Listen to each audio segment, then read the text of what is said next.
e agradeço em nome de Jesus. Amém, Senhor. Ronaldo Lidório, missionário e pastor presbiteriano, conta que em uma de suas viagens missionárias ele conheceu seu João, um ribeirinho que vivia na densa floresta amazônica. Segundo as palavras do próprio Ronaldo, ele diz que na maioria das igrejas por onde passa, ele faz questão de lembrar dessa história da primeira vez que entrou na mata amazônica para fazer missões. Foi em sua primeira jornada na região amazônica que ele conheceu seu João, um ribeirinho, mas não apenas um ribeirinho, um plantador de igrejas. Segundo as palavras de Ronaldo, as aldeias que eu gostaria de pesquisar estavam a alguns dias de caminhada dentro da mata. Contratamos um guia indígena que era um caçador e conhecia bem aquela região. Eram 4 dias de caminhada e ainda nenhuma agência missionária havia ido nesta região.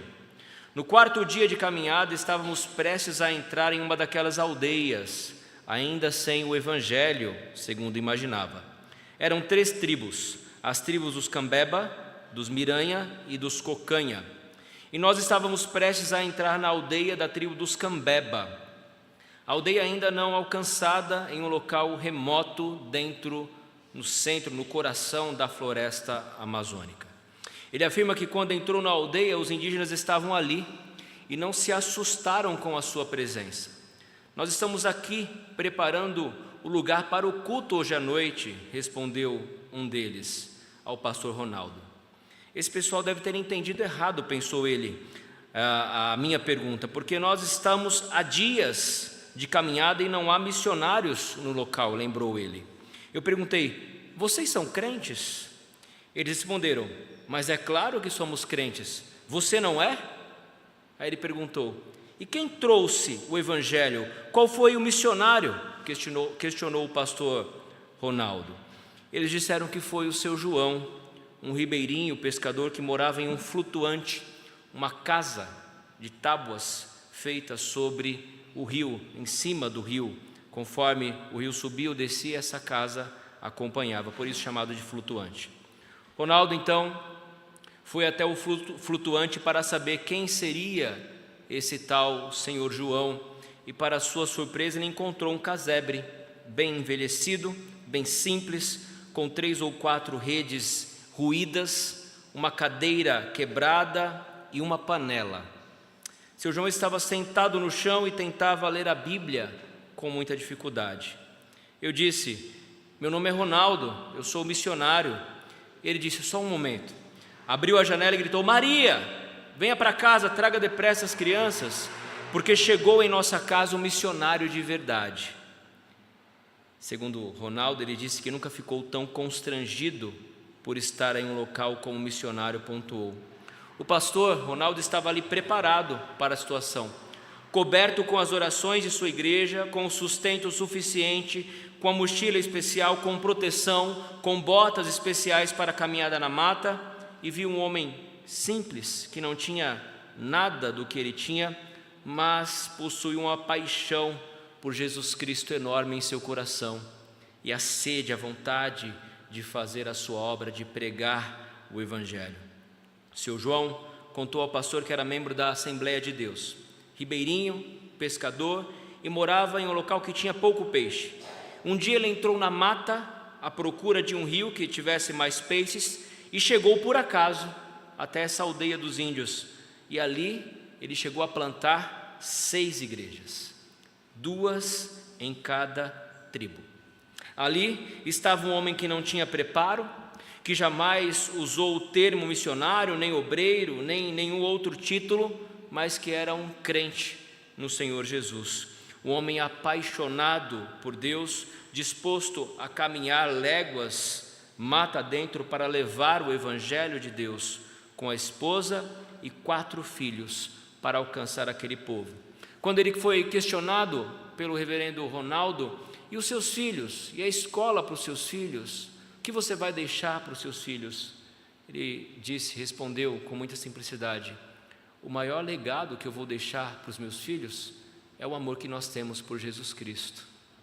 Esse é o legado que eu vou deixar para os meus filhos. O que nós aprendemos com isso, irmãos? que nós não precisamos de muitos recursos para atuarmos no reino de Deus. O que nós precisamos é de coragem, é da unção do Espírito Santo, porque a obra é dele, porque é ele quem guia e quem conduz a sua igreja. E essa história fascinante de uma experiência que o missionário Ronaldo Lidório viveu, nos ensina que Deus não precisa de muitas coisas, que não precisa de coisas grandiosas, que não precisa de pessoas altamente capacitadas. Ele precisa de pessoas simples como o seu João, mas que tenha paixão pelo Evangelho de Cristo, que tenha disposição para fazer a sua obra, para que o seu reino cresça e o seu nome seja glorificado. Simples assim. E o que nós vemos aqui no capítulo 13 do Evangelho de Mateus é que Jesus passa a ensinar, mas ensinar de um modo diferente, porque ele vai utilizar um recurso aqui que é chamado de parábolas. E as parábolas serviam tanto para encobrir quanto para revelar. Encobrir verdades fundamentais, centrais a respeito do reino de Deus para aqueles que não pertenciam ao reino de Deus, mas também revelar essas mesmas verdades àqueles que são chamados para pertencer ao reino de Deus. Parábolas são histórias, são anedotas tiradas do cotidiano simples de um povo comum, mas carregadas com verdades espirituais, geralmente acerca do reino de Deus. Ele começa o capítulo 13, que foi lido em nossa liturgia, com a parábola do semeador e dos diferentes tipos de solo no qual a semente é lançada. Depois conta a parábola do joio, em seguida revela a parábola do grão de mostarda e do fermento, e depois a parábola do tesouro escondido, da pérola e da rede. Mas o que todas essas parábolas têm em comum é que todas elas falam a respeito do reino de Deus. Cristo veio inaugurar o reino de Deus. A igreja estabelecida é sinal do reino de Deus avançando sobre este mundo. É a expansão do poder e do reino de Deus avançando neste mundo. E as parábolas do grão de mostarda e do fermento falam de como pequenas coisas, e aos olhos humanos, insignificantes como um grão de mostarda. Já viram o tamanho de um grão de mostarda? Se eu segurasse aqui na ponta dos meus dedos, os irmãos não conseguiriam enxergar daí onde estão, de tão pequena que é a semente do grão de mostarda. O grão de mostarda, como é pequeno. Então, aos olhos humanos, coisas insignificantes, mas que quando usados por Deus, quando colocados à disposição do Rei dos Reis e Senhor dos Senhores, trazem grandes resultados e podem impactar o mundo à nossa volta. Dessa maneira, Deus utiliza a sua graça, a sua misericórdia, para fazer de algo pequeno e insignificante coisas grandes e maravilhosas concernentes ao seu reino e para a sua glória. Ele precisa usar você para isso. Ele usa você como instrumento, como ferramenta para fazer coisas grandiosas. Ah, pastor, eu não sou lá grande coisa, eu não tenho estudo, eu não tenho uma faculdade, eu não tenho uma pós-graduação, eu me sinto incapaz. Quem disse que Deus precisa dessas coisas para fazer a sua obra? Olhem para os discípulos de Cristo. Qual deles fez uma faculdade? Qual deles, segundo a cultura judaica, era homens letrados, homens extremamente capacitados, com exceção de Paulo? Todos os outros eram simples, pescadores, muitos deles pescadores, homens do trabalho, de uma vida comum, mas que foram separados por Deus para fazerem coisas grandiosas, para fazer com que o reino de Deus se estabelecesse neste mundo. Portanto, vamos analisar primeiramente a parábola do grão de mostarda. Como uma coisa pequena e insignificante nas mãos do Senhor se torna uma coisa grandiosa.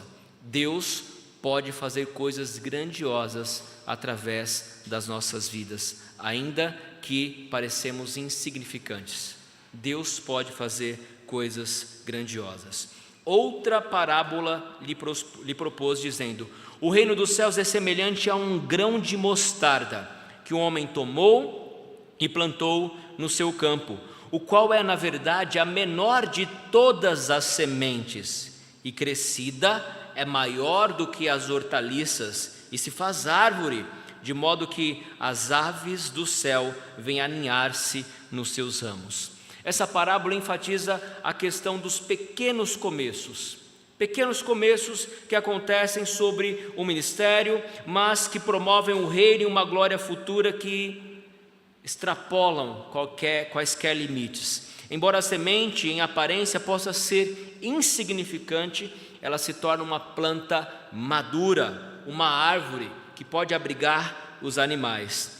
Existem outras passagens nas Escrituras que falam de árvores simbolicamente que ampara os animais e também aves. Eu quero conduzi-los à leitura de Ezequiel 17, versículos 22 a 24, que diz assim: assim diz o Senhor Deus, também eu tomarei a ponta de um cedro e a plantarei. Do principal dos seus ramos cortarei o renovo mais tenro, e o plantarei sobre um monte alto e sublime. No monte alto de Israel o plantarei, e produzirá ramos, dará frutos, e será cedro excelente.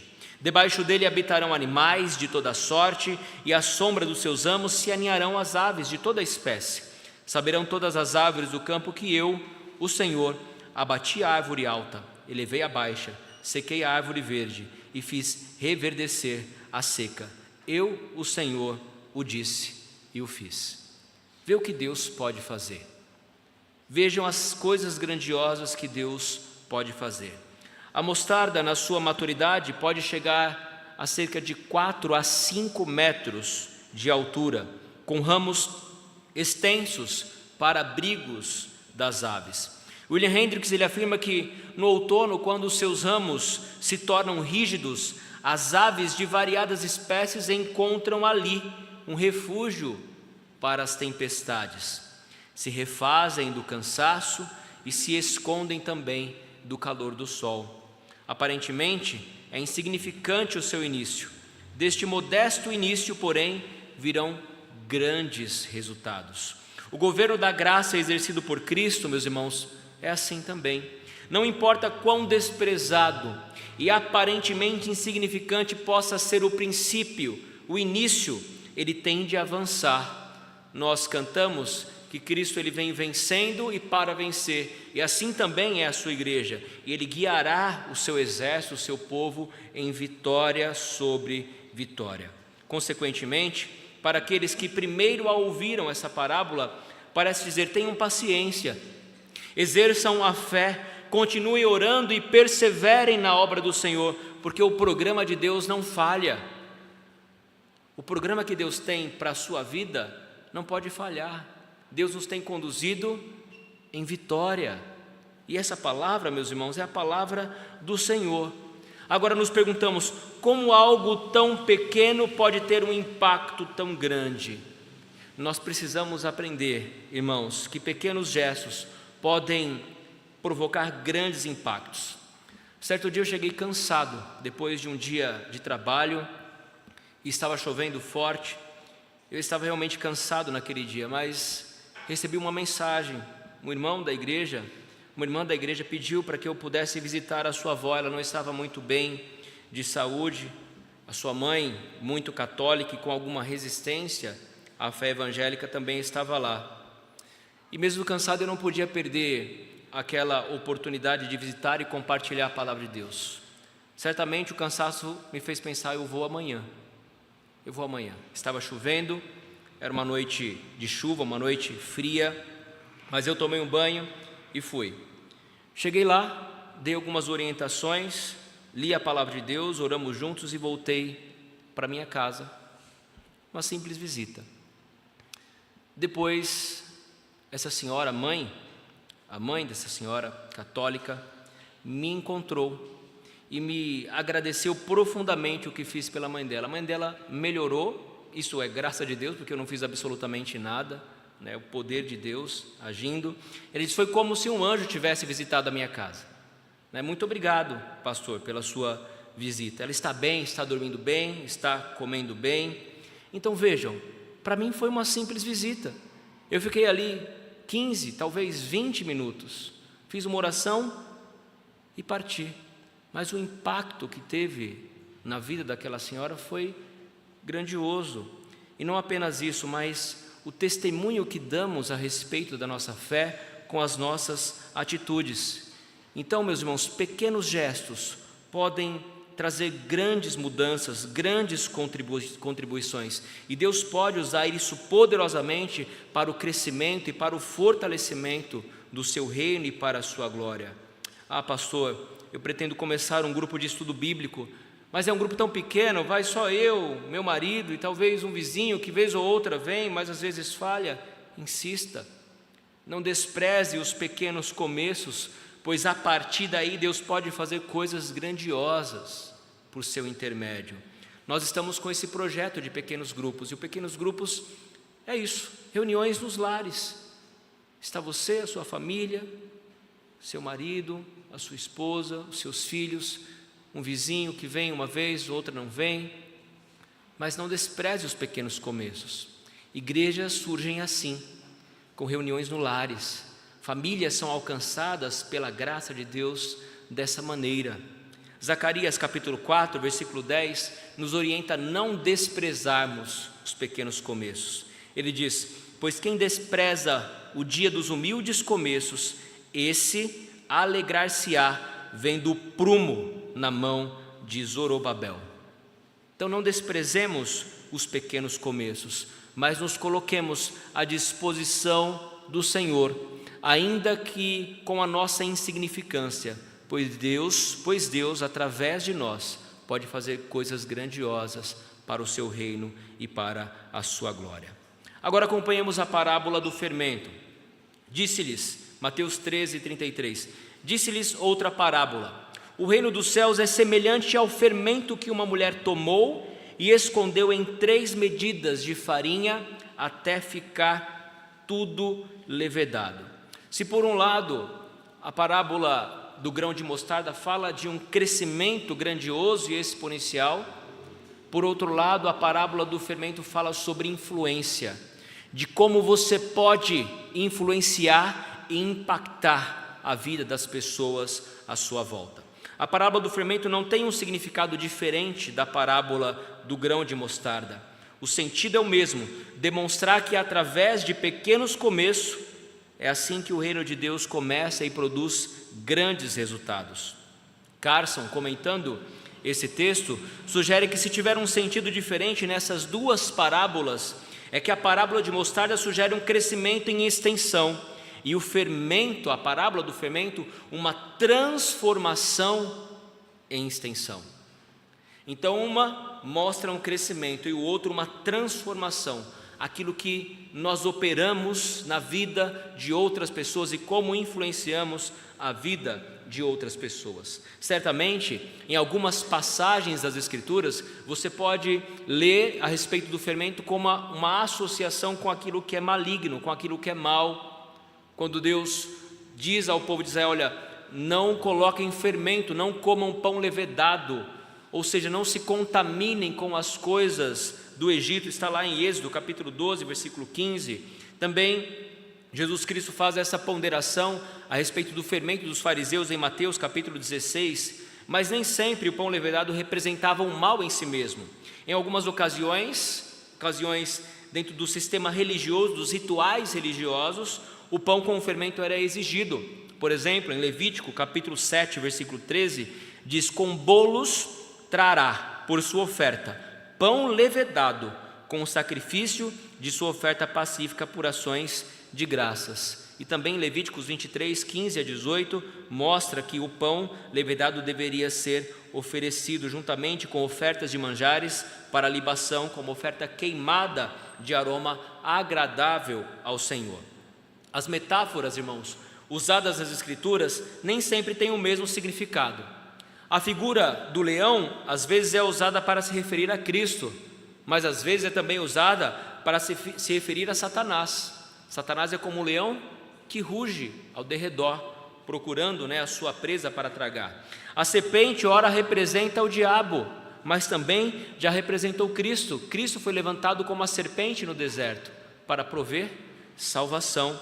Carson enfatiza que o fermento não cresce nem penetra e o seu efeito é inevitável, a despeito da pouca quantidade usada. As mulheres que gostam de fazer pães aqui, ou bolo, Quanto de fermento vocês usam? É um pouquinho só, não é uma coisa praticamente insignificante. Você não pode usar muito, tem que colocar apenas um pouquinho, uma quantidade suficiente. E aquele pouquinho já é suficiente para levedar toda a massa. Ah, pastor, eu não sei, eu não consigo, eu não posso, eu não consigo evangelizar, eu não consigo falar do amor de Cristo. Você pode, mas só eu sou crente no meu trabalho, basta. Porque um pouco de fermento leveda toda a massa. Às vezes nós olhamos para nós e para a nossa capacidade e nos achamos insignificante. Mas se coloque como ferramenta nas mãos do Senhor, porque o poder vem dele, irmãos, não de nós. Um pouquinho de fermento pode levedar toda a massa. Um pouquinho do seu testemunho, da sua fé, do compartilhar da sua vida, do compartilhar do Evangelho, pode influenciar multidões à sua volta e fazer a diferença no mundo e no meio no qual você vive e onde você está. Nós nos lembramos também, quando olhamos para essa influência que o cristão deve ter no meio no qual ele está inserido, do Sermão do Monte, quando Jesus diz: vós sois o sal da terra. Ora, se o sal vier a ser insípido, como lhe restaurar o sabor? Se você colocar sal demais na comida, você estraga, não é mesmo? Basta um pouquinho para ter o sabor suficiente, agradável ao paladar. Mas sem sal, a comida fica intragável, não é verdade? Para nada mais presta, senão para lançado fora, ser pisado pelos homens. Nas duas parábolas fica claro que o reino dos céus não acontece, não opera de forma apocalíptica, mas silenciosamente a partir de pequenos começos.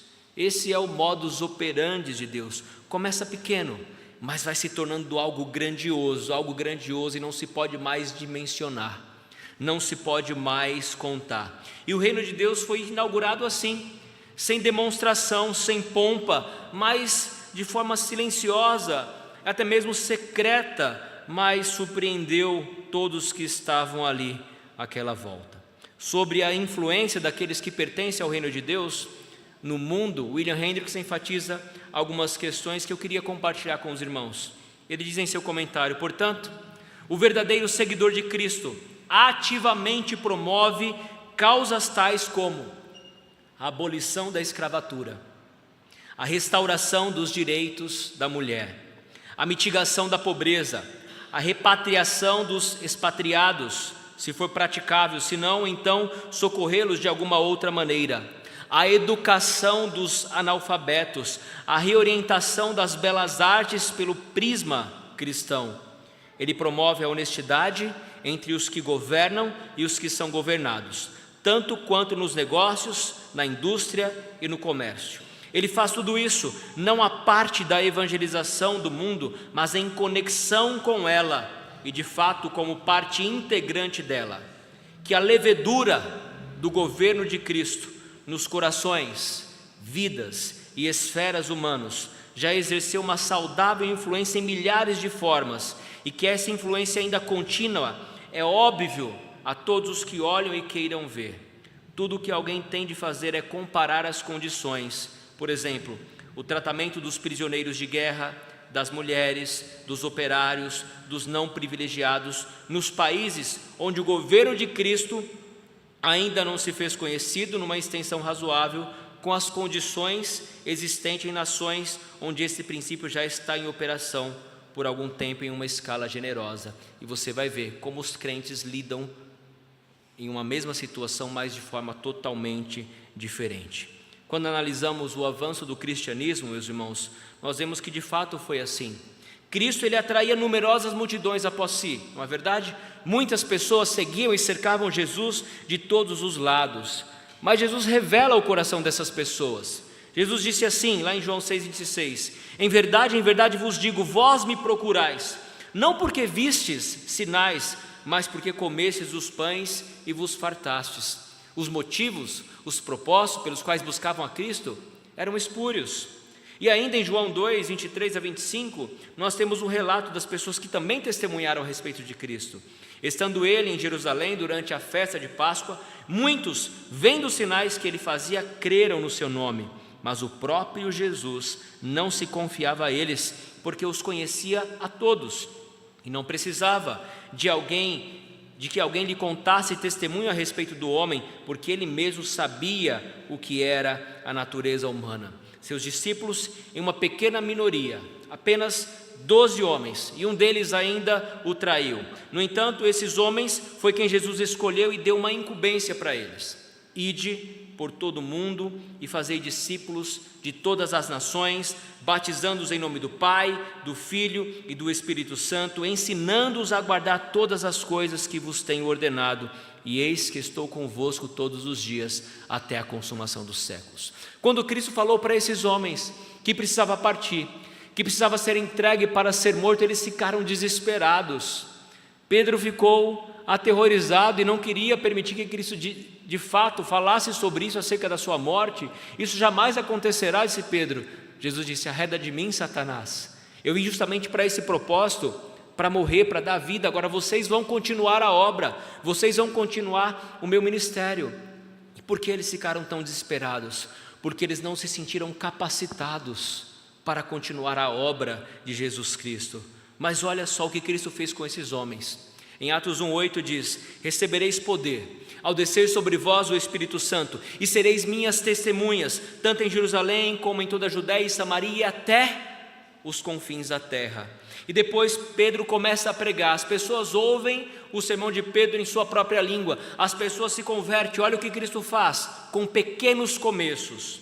Então os que lhe aceitaram a palavra foram batizados, havendo um acréscimo naquele dia de quase 3.000 pessoas. E o texto de Atos continua falando desses crescimentos exponenciais. Capítulo 4, versículo 4: muitos, porém, dos que ouviram a palavra aceitaram, subindo o número de homens a quase 5.000 pessoas. Atos 5, de 12 a 16: muitos sinais e prodígios eram feitos entre o povo pelas mãos dos apóstolos, e costumavam todos a reunir-se de comum acordo no pórtico de Salomão. Mas dos restantes ninguém ousava juntar-se a eles, porém o povo lhes tributava grande admiração. E crescia mais e mais a multidão de crentes, tanto homens como mulheres, agregados ao Senhor, a ponto de levarem os enfermos até pelas ruas e os colocarem sobre os leitos e macas, para que, ao passar Pedro, ao menos a sua sombra se projetasse em algum deles. Afluía também muita gente das cidades vizinhas e Jerusalém, levando doentes e atormentados de espírito imundos, e todos eram curados. Vejam como Deus utiliza esses homens simples para fazer coisas grandiosas e converter milhares e milhares de pessoas para o crescimento do seu reino. Esses homens iniciaram o propósito de propagar o evangelho, e naquela época não tinha mídia, não tinha internet, não tinha redes sociais, não tinha seguidores no Instagram. Eles tinham apenas o poder do Espírito Santo. Apenas não, eles tinham tudo. Eles tinham o poder do Espírito Santo. Eles não tinham caixa de som, eles não tinham alto-falantes, mas eles tinham o poder do Espírito Santo para pregar a palavra de Deus, e faziam isso com amor, com paixão. O que parecia 11 homens insignificantes fizeram o reino de Deus se expandir por toda a Europa, e depois por todo o mundo, e depois por toda a terra, e até chegar ao Brasil. Por isso nós estamos reunidos aqui, porque esses homens começaram a boa obra do Senhor lá atrás. Pequenos começos, mas que se tornaram coisas grandiosas. E quem pode contar o número dos eleitos de Deus? Quem pode contar o número dos crentes, dos que já foram alcançados, que já partiram desse mundo, dos que vivem neste mundo, dos que estão sendo alcançados, dos que ainda serão? Pequenos começos, mas que nas mãos do Senhor, nas mãos certas, se tornam coisas grandiosas. Algo que começou pequeno, mas que se tornou grandioso, porque o reino de Deus é assim, vai se expandindo. Um grão de semente, mas que se torna uma grande árvore, onde todos os animais, aves, podem se abrigar debaixo dela.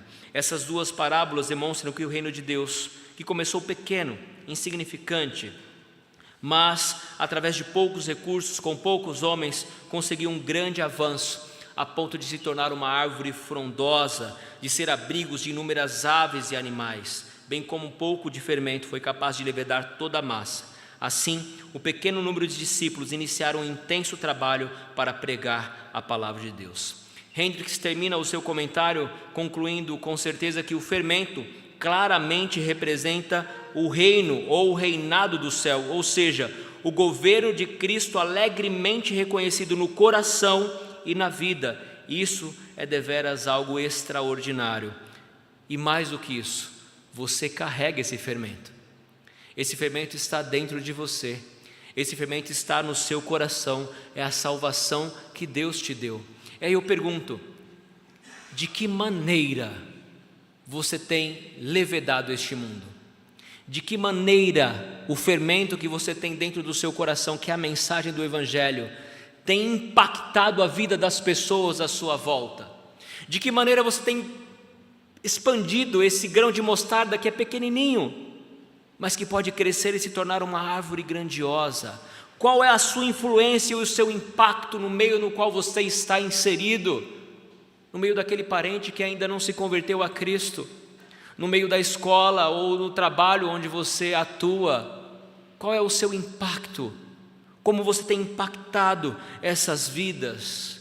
Se permita ser um instrumento nas mãos do Senhor, ser uma ferramenta nas mãos de Deus, para que Deus, através de você, possa, com pequenos começos, trazer coisas grandiosas, não para a sua glória, mas para a glória daquele que vive e reina eternamente. Semeie essa pequena semente do Evangelho, mas com o poder de Deus, que pode trazer grandes resultados. Não precisamos, irmãos, de muitos recursos, precisamos apenas de coragem, da unção do Espírito Santo, porque a obra é dele, é ele quem guia e é ele quem conduz a sua igreja. Portanto, pense nisso e, mais do que isso, se coloque à disposição do Rei dos Reis e Senhor dos Senhores. Que Deus nos abençoe.